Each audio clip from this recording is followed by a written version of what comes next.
Assalamualaikum warahmatullahi wabarakatuh. Apa khabar penonton di rumah? Saya mendoakan agar anda semua berada dalam keadaan sihat walafiat dan berbahagia di samping keluarga yang tercinta. Semoga kita semua memperoleh rahmat dan berkat, ilmu dan manfaat daripada rancangan terbaru dari RTM iaitu Kembara Gang Usrah. Sebelum itu, izinkan saya memperkenalkan diri saya, Syazlina Abdullah, hos anda atau nama singkatan saya Lin, yang akan membawa anda semua mengembara bersama dua orang geng usrah yang akan saya pilih dari setiap negeri mengembara ke seluruh semenanjung Malaysia. InsyaAllah. Jom kita mulakan. Tentu para penonton di rumah nak tahu kan apakah pengisian rancangan Kembara Gang Usrah ni. Okey, Kembara Gang Usrah ni terbahagi kepada 3 segmen mengikut rukun usrah, iaitu sesi bertaaruf, saling berkenalan, sesi bertafahum yang bermaksud saling memahami dan juga bertakaful yang bermaksud saling bantu-membantu di antara saudara yang memerlukan. Serta diakhiri dengan usrah santai daripada nakib dan nakibah kita yang akan mengupas tentang isu-isu semasa. Jadi sebelum kita mulakan perjalanan kita pada hari ini, eloklah kalau kita baca doa naik kenderaan dulu. Semoga Allah berkati perjalanan kita dan mudahkan urusan kita pada hari ini. Bismillahirrahmanirrahim. Subhanallazi sakhkhara lana haza wa ma kunna lahu muqrinin wa inna ila rabbina lamunqalibun. Amin. Okey, sekarang ni saya dalam perjalanan untuk bertemu dengan dua orang geng usrah saya untuk episod pertama ni. Untuk pengetahuan penonton di rumah, untuk setiap negeri yang saya singgah, saya akan bertemu dengan dua orang geng usrah dari golongan muslimah yang saya sendiri pun tak kenal lagi diorang ni sebenarnya. Nak tahu macam mana saya pilih dua orang geng usrah saya ni? Okey, macam ni. Saya pilih diorang ni melalui media sosial di mana followers bertuah saya dikehendaki untuk melengkapkan slogan kenapa saya perlu berusrah. Jadi slogan yang paling best, paling menarik lah yang kita pilih untuk join Kembara Gang Usrah untuk mengembara sambil berusrah bersama dengan saya. Jadi sekarang ni saya telah pun berjanji untuk bertemu dengan dua orang geng usrah saya tu di Masjid Shah Alam.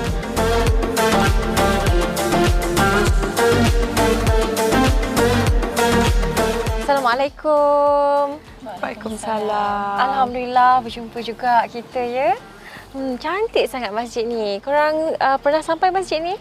Memang selalu sebab kalau ada photoshoot kat sini. So inilah masjid yang paling dekat and orang cakap apa senang. Banyak kemudahan kat sini. And parking pun luas kan. Tinggal kat mana? Saya sebenarnya tinggal dekat Putrajaya tapi selalu kerja kat sini. Oh, okey. Awak pula dari mana? Farah dari Setapak. Datang sini untuk jumpa Lin lah. Sekarang ni tahu nama panggilan je. Boleh tak kalau kita berkenalan dengan lebih mendalam lagi? Boleh tak Farah? Okey, kita mulakan dengan Farah dulu lah. Okey, nama penuh Farah Nur Farhana Abdullah. Farah dari Setapak. Sekarang Farah buat bisnes online, jual kaftan, batik dengan buat dessert. Jadi boleh Lin tahu Farah ni dah kahwin ke? Okey, Farah dah kahwin, ada 2 orang anak, seorang lelaki, seorang perempuan. Baguslah kan. Sambil-sambil jaga anak, buat bisnes, cari income lebih. Perempuan sekarang kena lebih rajin kan? Betul tak? Baru suami sayang. Kalau you ni pula macam mana? Okay, kalau saya pula, saya seorang muslimah model. And Lin tahu nama Ayuni je kan, nama pendek saya. Nama saya panjang sebenarnya. Nurul Ayuni Ashiki binti Haris. Jadi terima kasihlah banyak-banyak Ayuni dan Farah kerana sudi join Kembara Gang Usrah. Jadi insya-Allah sebab itulah kita ni bertiga ada di sini hari ini untuk sama-sama menjayakan Kembara Gang Usrah. Jadi sebelum kita mulakan program usrah kita untuk mengembara dan berusrah bersama-sama, boleh tak kalau Lin nak dengar dulu korang punya slogan? Saya perlu berusrah kerana saya ingin memperbaiki kekurangan diri saya dan menjadi seorang muslimah yang dekat dan diridai oleh Allah Subhanahu Wa Taala. InsyaAllah. Amin. Boleh ni tahu kenapa Yuni pilih slogan tu? Sebab saya seorang model dan saya ingin menjadi contoh yang lebih baik kepada wanita di luar sana. Jadi bila orang tengok kita je, orang akan ikut sebab kita model kan. So, sebab itulah saya nak baiki kekurangan diri saya. Okey, baiklah. Sekarang Farah pula. Boleh tak nak dengar Farah punya slogan tu sekali lagi? Boleh. Farah punya slogan bunyi begini. Saya perlu berusrah kerana usrah adalah benteng pertahanan jati diri ummah. Wow, hebat. Kenapa Farah pilih slogan tu? Farah pilih slogan tu sebab dengan cabaran hidup sekarang, Farah pun seorang ibu, nak jaga 2 orang anak, banyak sangat dugaan. So bila kita berusrah, kita akan kembali kepada landasan yang benar mengikut ajaran Islam. Terima kasih sangat kerana sudi baca sekali lagi slogan korang yang korang tulis hari tu. Okey, Lin pun tak sabar dah ni nak mulakan kita punya kembar geng Usrah. Jadi korang berdua bersedia? Sedia. Yuni, Farah, tadi masa kita dekat Masjid Shah Alam tadi panas terik. Sekarang ni hujan lembat pula kan? Itulah, Lin. Sekarang kan sekejap panas, sekejap hujan. Memang cuaca tak menentu lah kan? Itulah. Tak apalah, harap-harap ni adalah petanda hujan rahmat dari Allah Subhanahu Wa Taala. Lin, kita nak ke mana ni, Lin? Okey, sebenarnya Yuni, Farah, Lin nak bawa korang berdua ke Pusat Pemulihan Dalam Komuniti PDK Kasih Templar dekat Selayang. Pusat pemulihan apa tu? Okey, PDK Kasih Templar ni dia macam sekolah khas lah khusus untuk anak-anak autisma. Jadi kat sana dia orang sediakan program dan juga terapi khas untuk anak-anak autisma dekat sana. Okey, Lin nak tanya, korang sendiri ada tak pengalaman dengan anak-anak autisma ni? Bila sebut je autisma ni, Ayuni teringat dekat seorang kawan Ayuni yang ada anak autisma. Yang mana anak dia waktu lahir normal. Tapi bila dia kena demam panas yang teruk, tapi lambat kita bawa ke hospital. Lepas dia doktor sahkan dia autisma tu melalui dia punya kelakuan di mana dia jadi lambat untuk respon, mata dia pun macam bila cakap dengan kita tak pandang. Anak-anak autisma ni, dia adakah dikira kurang akal dan tak dihisap amalan dia, Lin? Okey, kalau untuk soalan Farah tu, okey, macam ni. Anak-anak autisma ni dia kira macam dia orang ni kekurangan mental lah, atau bahasa mudahnya dikira lembam. Dan dalam Islam orang panggil al-maktuf. Okey.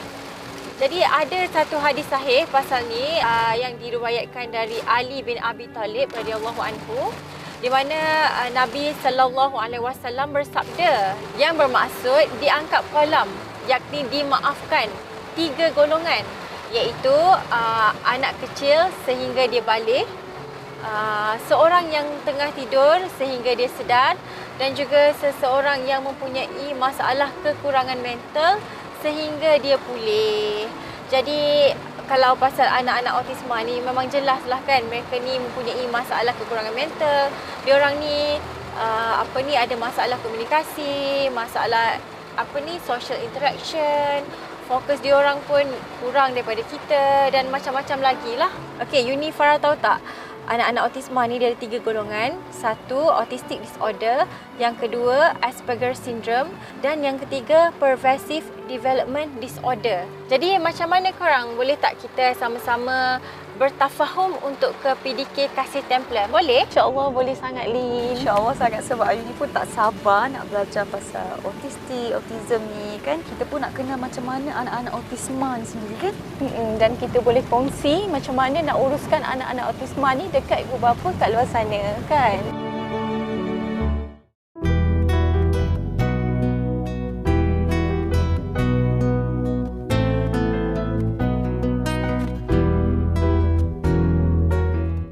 Assalamualaikum Cik Kalma. Assalamualaikum. Terima kasih kerana sudi meluangkan masa untuk bersama kami dari Kembar Geng Usrah ni. Okay, saya Syazlina, Cik Kalma boleh panggil saya Lin. Dan ni 2 orang geng Usrah saya lah untuk negeri Selangor ni. Ni Ayuni dan ni Farah. Okey, jadi boleh Cik Kalma ceritakan serba sedikit tentang latar belakang Cik Kalma sendiri dan juga sejarah penubuhan PDK Kasih Templar ni. Okey. Saya rasa kemalan pengurusi di PDK Kasih Templar Muslimah ni. Dan saya juga lah dari datangkuasa komuniti di dalam Selayang Pandang ya.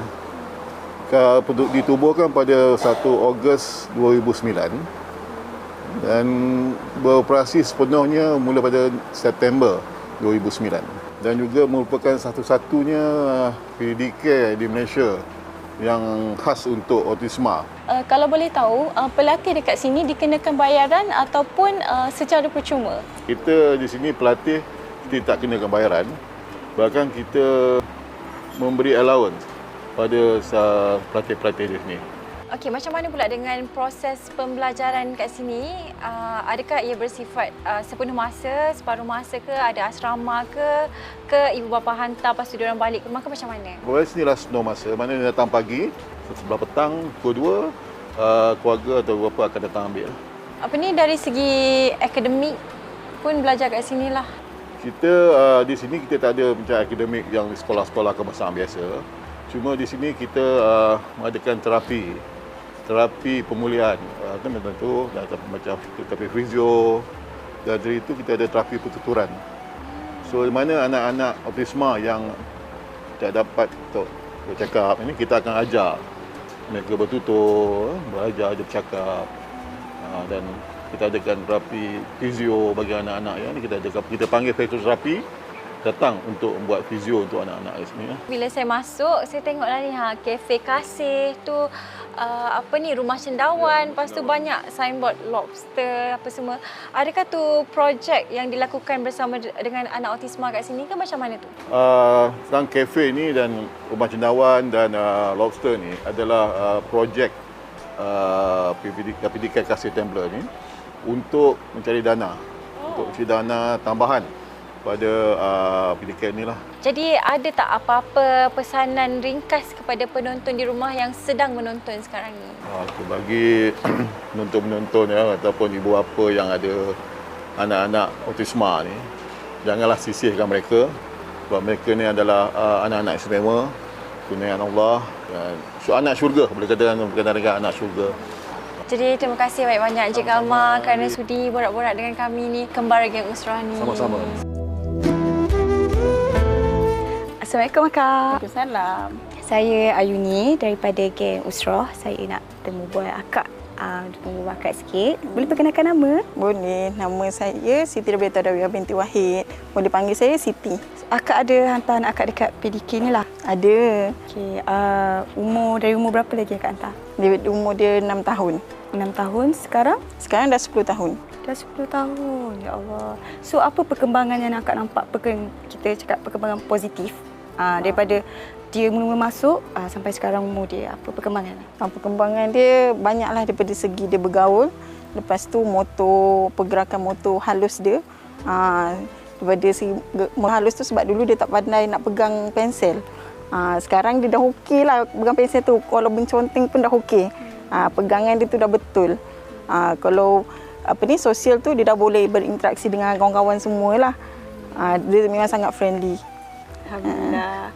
So cabaran yang paling akak tak boleh lupa lah masa akak dapat tahu dia adalah anak autism. Apa cabaran akak? Sebab dia dilahirkan dengan diagnos Cornelia de Lange syndrome. Dia rare syndrome. Jadi masa dia lahir tu doktor terus cakap anak awak tak normal. So kita macam apa saya kata anak kita tak normal kan sebab kita tengok anak kita cukup sifat. Masa tu macam itulah persepsi kita, okey you tak cukup sifat. Lepas tu bila tahu tu macam lama-lama tu okey kita tengok dia okey. Lepas tu kita cuma bila dia besar tu kita treat dia dengan macam anak normal. Kita tak treat dia sebagai OKU. Apa saja yang anak normal buat kita akan buat juga dengan dia. Dia tak ada berkecuali lah. So sekarang dia okey. Saya sangat bersyukurlah sebab sekarang umur dia 10 tahun. Nak banding dengan kanak-kanak yang macam dia, dia lebih aktif. Oh, dia lebih aktif. Yes. Dia boleh cakap. Dia tak boleh bercakap. Dia certain je. Ayah, tu boleh. Mak, sambung ayat, nak cakap panjang tak.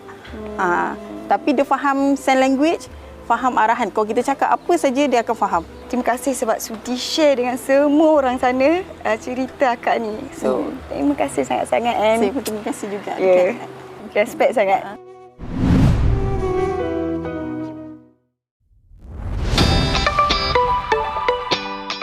Untuk episod yang pertama bagi segmen Takaful, kami telah diberi kesempatan untuk membantu tenaga pengajar di PDK Kasih Templar untuk menjalankan aktiviti terapi bagi anak-anak autisma di sini. Saya diberi peluang untuk menjadi pengadil dalam aktiviti terapi ini dan 2 orang geng usrah saya menjadi ketua kumpulan untuk pasukan mereka. Aktiviti terapi ini merupakan sebuah sukan yang menyerupai permainan bowling padang dan dikenali sebagai permainan bocce. Permainan bocce ini dikatakan dapat melatih anak-anak autisma ini untuk meningkatkan lagi kemahiran motor kasar di samping meningkatkan lagi kemahiran interaksi sosial dan komunikasi melalui sukan ini. Terharu rasa di hati kami ketika aktiviti bersama anak-anak autisma ini. Terlihat keceriaan di wajah mereka apabila kami meluangkan masa bersama anak-anak ini.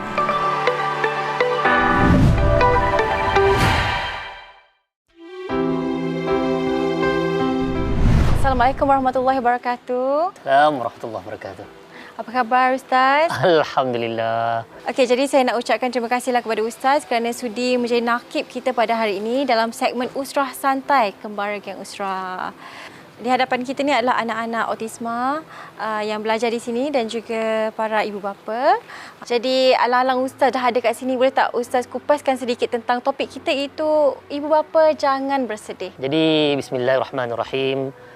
Alhamdulillah wa syukrulillah. Hari ini sebenarnya kita diberi bonus bila kita dapat berkumpul sama-sama kita ambil aura anak syurga. Anak-anak ni dah insya-Allah dah dengan dosa yang tak adanya, dengan jauh daripada maksiat-maksiat biasanya. Mereka ini insya-Allah dengan sangka baik kita pada Allah Azza wa Jal, mereka ini adalah penghuni-penghuni syurga. Satu yang kita kena ingat syurga tu di sana, kuncinya di sini. Dan anak-anak inilah kuncinya. Sabar kita itulah kuncinya. Ikhlas kita itulah kuncinya. Qaulullah Ta'ala, Allah bagi tahu dalam firman Allah kata apa? La tahzan innallaha ma'ana. Jangan bersedih. Jangan bersedih. Kalau kita ambil hari ini konteks untuk ibu bapa anak-anak autisme ini, dah jangan bersedih. Sebab sebenarnya yang Allah bagi dekat kita itu yang terbaik untuk kita. Sebab saya sendiri punya anak autisme. Anak autisme saya yang ketiga. Jadi pengalaman yang saya nak share, pengalaman real. Pengalaman yang saya tahu susah payahnya pada mulanya. Terutamanya ibu-ibu muda. First kali mereka akan berada di dalam denial stage. Mereka tidak sangka, mereka menolak. Anak aku ke ni? Jadi bila mereka tak terima, mereka tidak pasrah dengan qadar. Mereka tidak bercinta dengan takdir Tuhan. Maka jawapannya, mereka itu insan-insan yang bersedih.